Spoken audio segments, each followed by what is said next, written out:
Hello दोस्तों, स्वागत है आपके यूट्यूब चैनल वीके सर मस्ती में। आज हम बात करने जा रहे हैं एक खतियान के ऊपर। खतियान क्या होता है? बहुत लोगों का प्रश्न आया कि सर खतियान आखिर होता क्या है, खतियान मिले तो कैसे मिले, कहां से मिले।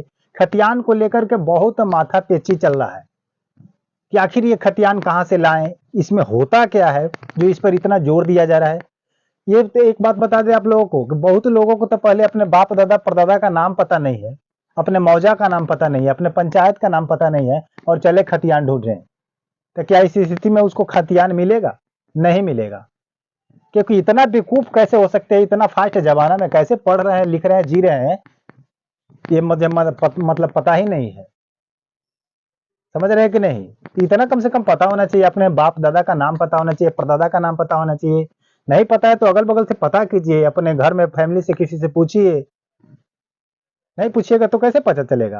आपका मौजा का नाम क्या है, आपका प्रखंड कहाँ पड़ता है, आपका अंचल कहाँ पड़ता है, ये सब जानिए। बिना जाने हवा में उड़िएगा, कुछ नहीं होगा। तो चलिए बात करते हैं उस टॉपिक पर जो टॉपिक को लोग प्रश्न कर रहे हैं कि आखिर खतियान क्या है और खतियान कहाँ से मिले आसानी से। तो इसी को आज इस वीडियो के माध्यम से मैं बताऊंगा और बहुत से टॉपिक इस वीडियो के क्लियर करूंगा। अगर चैनल पर नए होंगे तो चैनल को सब्सक्राइब कर लीजिएगा, वीडियो को लाइक कर दीजिएगा, एक कमेंट कीजिएगा, जो आपका प्रश्न होगा सॉल्यूशन निकालने का प्रयास मैं करूंगा अपने आसान भाषा में। तो चलिए बताते हैं कि आखिर खतियान क्या होता है। तो खतियान एक ऐसा सिस्टम है जिसमें आपके बहुत से सारे प्लॉटों को एकत्रित करके एक खता के अनुसार उसको रखा जाता है और एक किसी एक व्यक्ति के, आपके घर में एक व्यक्ति के नाम से क्या किया जाता है, उसका नाम दर्ज किया जाता है। अब आसानी से आपको बताते हैं कि मान लीजिए कि आपका 10 गो प्लॉट है, 10 गो प्लॉट है और 10 प्लॉट आपके नक्शे पर अवेलेबल है और उन प्लॉटों को अगर बारी बारी से उन प्लॉट के नाम पर लिखा जाए उस नक्शे में, तो क्या नाम उसमें एडजस्ट होगा? नहीं होगा, क्योंकि उतना ही जगह दिया रहता है जिसमें प्लॉट का नक्शा आपका रहता है और उस नक्शे में आपके प्लॉट का नंबर रहता है। उसके बावजूद अगर उस प्लॉट के ऊपर आपका नाम लिखा जाए, मान लीजिए कि लिखा जाए कि दिग्विजय नारायण सिंह, इतना बड़ा नाम उसके अंदर लिखा जाएगा। अगर सारे लोगों का नाम उस पर लिखा जाए तो प्लॉट कहाँ जाएगा, नाम कहाँ जाएगा, नंबर कहाँ जाएगा, एडजस्टिंग नहीं होगा, आपके पूरे मौजे का नक्शा ही रेडी नहीं होगा। तो इसीलिए सिर्फ उस नक्शे पर एक प्लॉट बनाया जाता है और प्लॉट का नंबर दिया जाता है। लेकिन उन सारे प्लॉटों को, आपके मान लीजिए कि मेरा ही प्लॉट है, 10 प्लॉट है, उस 10 प्लॉट को एक खता के अंदर रखा जाता है।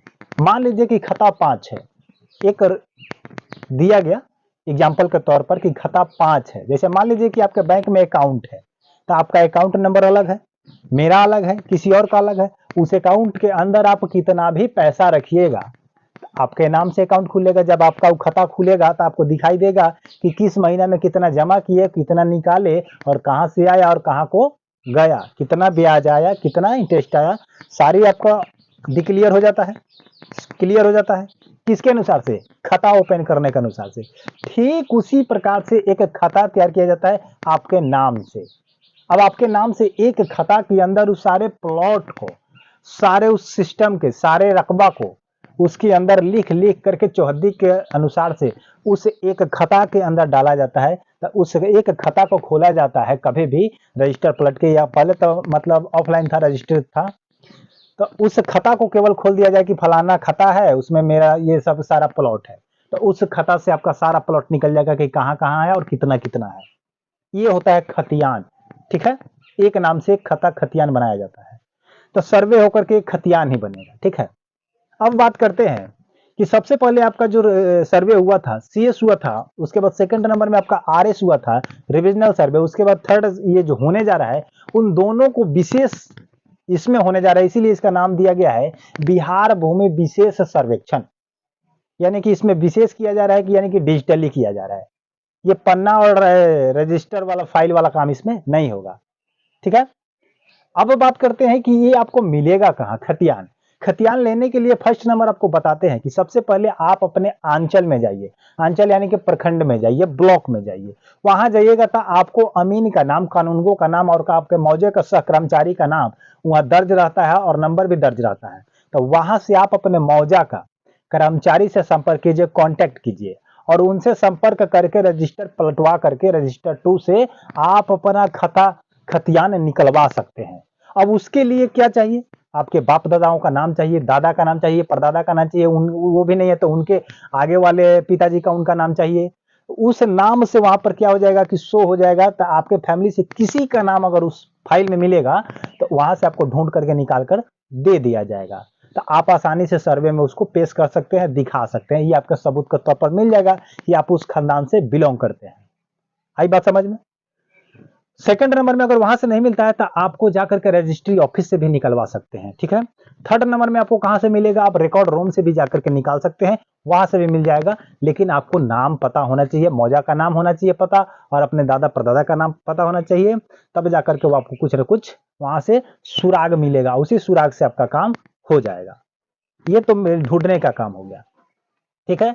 अब बात करते हैं कि मान लीजिए कि जिनका पास कुछ नहीं है और कुछ नहीं मिला। बहुत लोग कह रहे कि मेरे पास कुछ है ये नहीं है और बाप दादा का नाम पता है ये नहीं है। तब मान लीजिए कि आपको बाप दादा का नाम पता नहीं, परदादा का नाम पता नहीं, आपके पास कुछ है ये नहीं है, तो आपको क्या पता है कि आपका जमीन कहाँ है। आप रह रहे हैं बिहार में, क्या पता कि आपका जमीन चेन्नई में है कि महाराष्ट्र में है कि उत्तर प्रदेश में है कि बिहार में है कि लखनऊ में है। आपके बाप दादाओं ने कहाँ खरीद करके कहाँ छोड़ दिया, आपको क्या पता है, नहीं पता है। तो ऐसे ऐसे जमीन को जब उसका कोई रिकॉर्ड नहीं मिलता है, कोई उसका फाइल नहीं मिलता है, कोई सेटिस्फाइड क्लियर नहीं होता है, तो ऐसे जमीनों को सरकार अपने गिरफ्त में ले लेती है। जब आप कोई सबूतें नहीं दीजिएगा तो जब समझ जाएगा, मान लीजिए कि हम आप ही है, आपके पास ना आधार कार्ड होगा, ना वोटर कार्ड होगा, ना कोई खाता होगा, ना कोई लाइसेंस होगा, ना यहाँ का कोई पहचान पत्र होगा, तो आपको क्या बिहारवासी बोला जाएगा या भारतवासी बोला जाएगा, या आप लावारिस है, आप कहीं का नहीं है, आपके पास कोई प्रूफ ही नहीं है, तो या तो आपको बाहर का बोला जाएगा या अदर देश का बोला जाएगा। तो आपको अपना सत्यता जांच सत्यापन करने के लिए आपको कुछ न कुछ प्रूफ देना होगा। आसानी से हम जहां बताए हैं जाकर के आप आसानी से काम करवा सकते हैं। हो सकता है कि इस काम करवाने में आपको कुछ खर्च लगे, तो खर्च से अभी डरिए नहीं, क्योंकि खर्च देकर के अपना काम निकलवाइए। लेकिन जाकर के आगे जब डिजिटली हो जाएगा तो आपको खर्च देने की कोई आवश्यकता नहीं होगी, आप लोग डिजिटली आराम से कहीं से निकाल सकते हैं।